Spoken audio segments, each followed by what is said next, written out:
Hello, this is Charel, and welcome back to my little digital corner.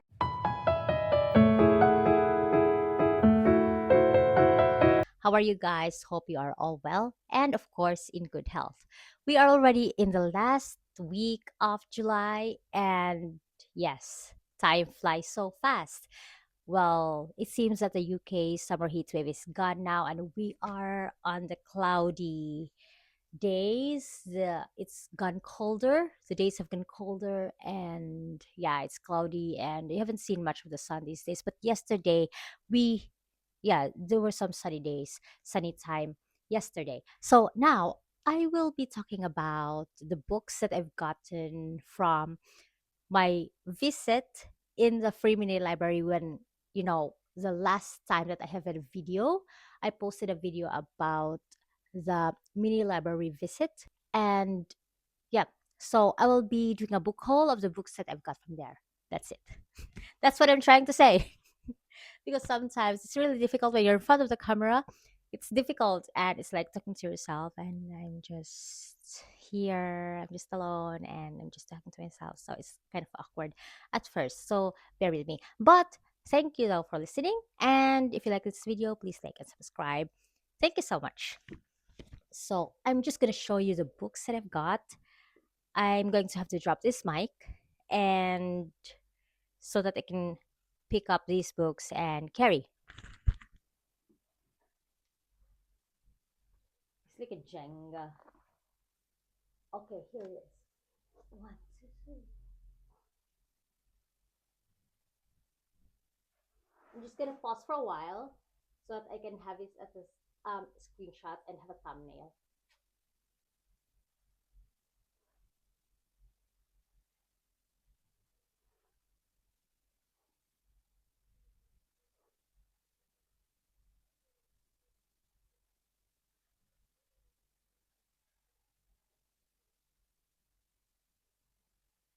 Yeah, I think that's okay.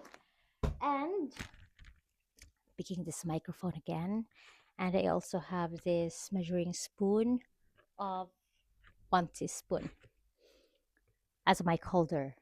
And with me is my blue ternate tea or the butterfly pea flower tea, which I got from York. And I'm already halfway through the bag. And my goal is that even before I consume the whole bag of tea, like because this is a loose leaf tea, before I consume it all, I would be returning to York to buy another bag because this is one of my favorite tea.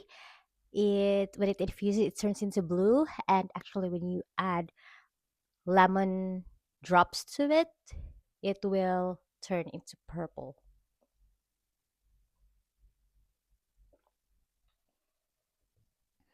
It's bland, it's not flavored, and I like it very much because it's relaxing, it's calming for me, and it's full of antioxidants. And yeah, that's it. So let us start with the book haul. First is what's this? Chicken Hawk. Chicken Hawk by Robert Mason. Now with photos and a new afterword. It's also a Penguin from Penguin Publishing. So let me see. It says this is a national bestseller. Very simply, the best book so far about Vietnam by St. Louis Post Dispatch. So let me just read what is in here. A shattering personal account of the helicopter war in Vietnam. Nearly a million copies of Chicken Hawk have been sold since it was first published in 1983. Now, with a new afterword and photos from the author, this straight from the shoulder account tells the electrifying truth about the helicopter war in Vietnam and an outstanding personal story of men under fire. So, hmm, Robert Mason, a veteran of more than 1,000 combat missions, gives staggering descriptions that cut to the heart of the combat experience, the fear and belligerence, the quiet insights and raging madness, the lasting friendships and sudden death, extreme emotions of a chicken hawk in constant danger. So it's like a memoir, the memories of this writer. So this writer is like he's been there during this helicopter war in Vietnam. So this is a really nice mm, writing memoir of of someone who's really been there during the war. So that's why I grabbed it. Next is Operation Mincemeat by Ben McIntyre. It's the number one bestseller by the author of Agent Zigzag. I'm not so sure, but I think I have seen this either in Netflix or in Disney. I'm not sure. I think this is a series. So correct me if I'm wrong, but that's what I remember. Operation Mincemeat. One overcast April morning in 1943, a fisherman notices a corpse floating in the sea off the coast of Spain. When the body is brought ashore, it is identified as a British soldier, Major William Martin of the Royal Marines. A leather attached case secured to his belt reveals an intelligence gold mine, top secret Allied invasion plans. But Major William Martin never existed. The body is that of a dead Welsh tramp, and every single document is fake. Operation Mincemeat is a true story of the most extraordinary deception ever planned by Churchill's spies, an outrageous lie that traveled from the Whitehall basement all the way to Hitler's desk. This is actually very interesting. So, so they like a corpse was just there, floated in the sea off the coast of Spain, and then the country who received the corpse think that they really did have the invasion plans from from Britain, but that was actually a fake. So that's why it's called Operation Mincemeat. It's astonishing, according to the Daily Mail, and it's also compelling. The true spy story that changed the course of World War II. That's good. Uh, One thing that I've thought about is that I'm hooked to books. I'm hooked to collecting books that are that pertains to war or World War or anything. For example, I have Book Thief, and I really liked it because the way they described it, but everything, the environment that regards to war. Maybe it's because of the stories that I've had when I was a child of my grandparents, their experiences during the World War II. So I think that was what's gotten into me. And when I get to these books, World War, then I tend to just get them and collect. So that's it. Next is I also got this one, the Oxford Paperback Dictionary, because I really do. I'm not sure if we have a dictionary here, but I remember I have, but since I cannot find it anymore, so that's why I grabbed this Oxford Paperback Dictionary, which is a good reference inside the house. Next is John Milton's Paradise Lost. When I had my when I had a video and I was in the mini library, I covered it because look at that. It's just a picture of a naked woman. So it's John Milton's Paradise Lost. I got it because first it's Penguin's classic and I can just easily add this to my collection here. It's an added collection. So I like it. In his epic poem Paradise Lost, is this a poem like oh it's actually a so most of it is like poems. Hmm. So let's see. Milton conjured up a vast, awe-inspiring cosmos ranging across huge tracts of space and time, and yet, in putting a charismatic Satan and naked Adam and Eve at the center of this story, he also created an intensely human tragedy on the fall of man. Written when Milton was in his 50s, blind, bitter, and briefly in danger of execution, Paradise Lost's apparent ambivalence has led to intense debate about whether it manages to justify the ways of God to man or exposes the blank authority. I cannot read it because it's covered with this sticker. So that's John Milton's Paradise Lost. Oh, so this actually like poems. Next is Rebecca. Rebecca by Daphne du Maurier. I've heard so much of this book, and they said and they wrote that it's really a good book. So, hi, good morning. My daughter's already awake. Um, Her world famous bestseller of love and suspense. One of fiction's most appealing heroines weaves a special magic to enthrall every reader.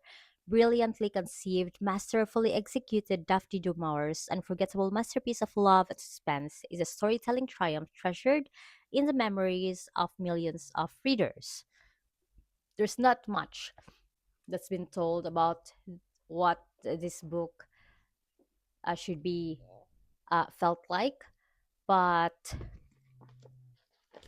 yeah, I still would like to read about it because I've heard so much about it and they said it's really good.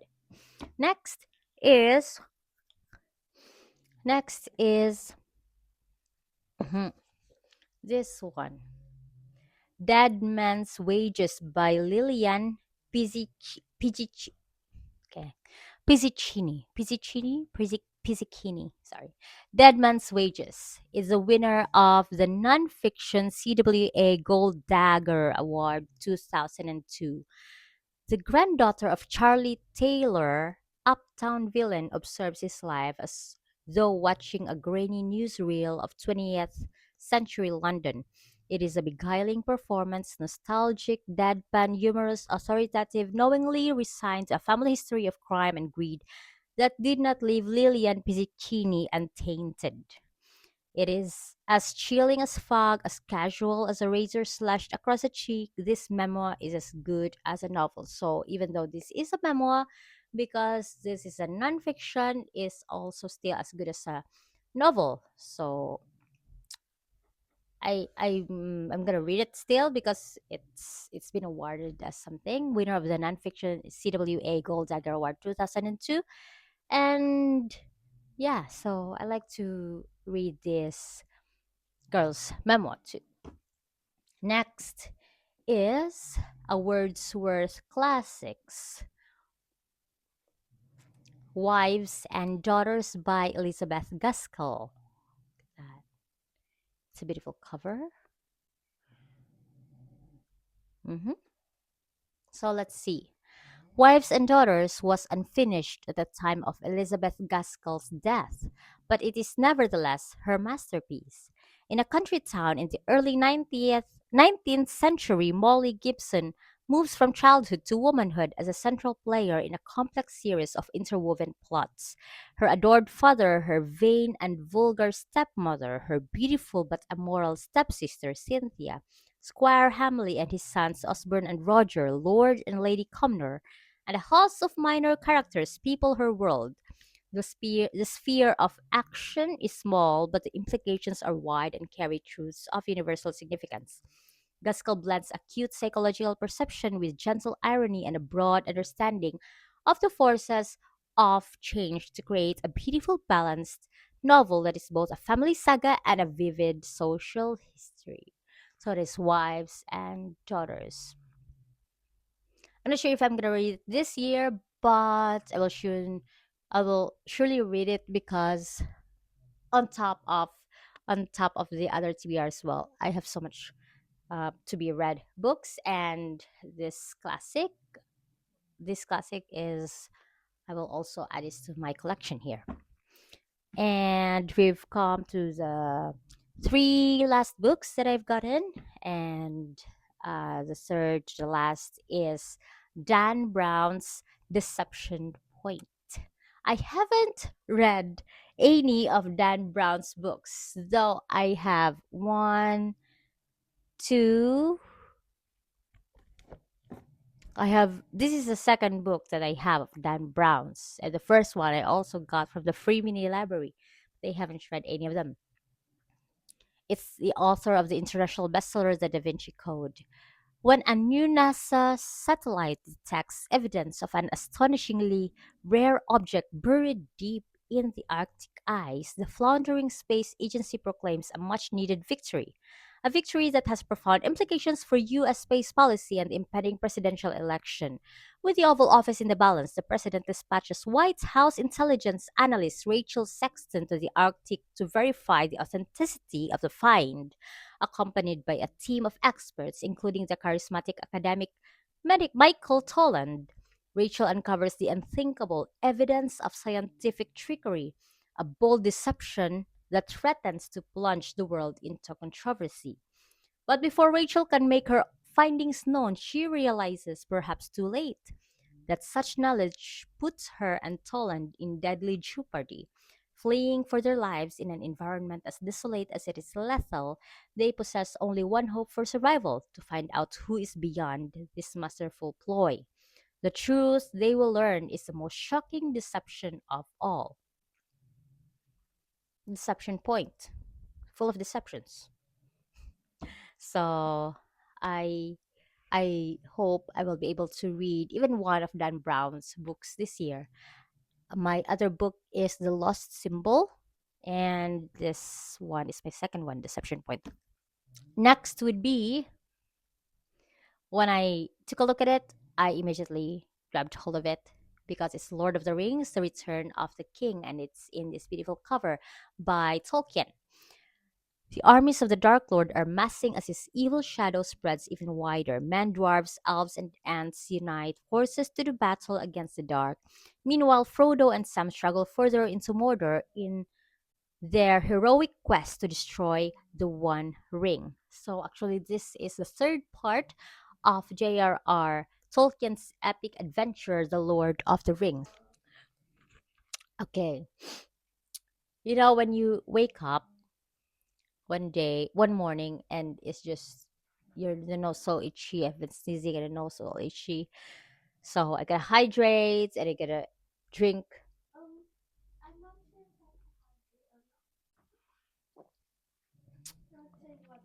That was nice. So let me show you. I have other books of the Lord of the Rings series. These are the ones that I've got from the Waterstones book sale.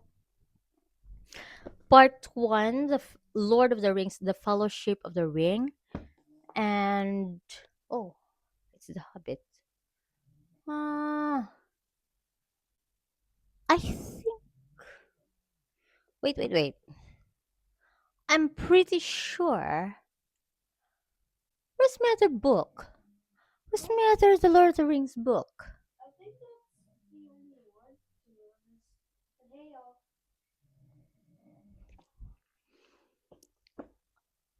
Really?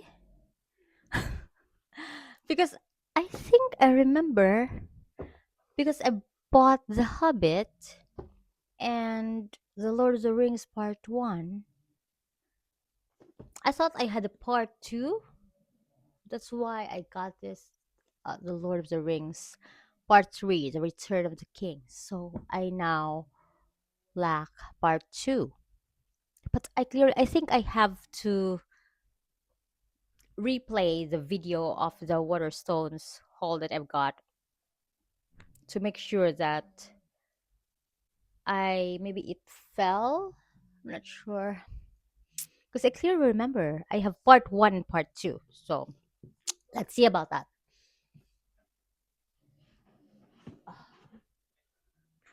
All right, back. So I now have the Lord of the Rings part three, and the last book that I've got is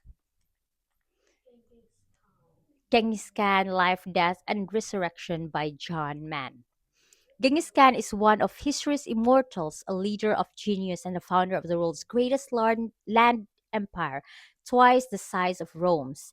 His mysterious death in 1227 placed all at risk, so it was kept a secret until his heirs had secured his conquests. Secrecy has surrounded him ever since. His undiscovered grave with its imagined treasures remains the subject of intrigue and speculation. So I like this book because um, it reminds me of my history subjects when I was in high school, and also illustrations. Actually, actual pictures. It's not just illustrations. They're actual pictures of like China, some paintings.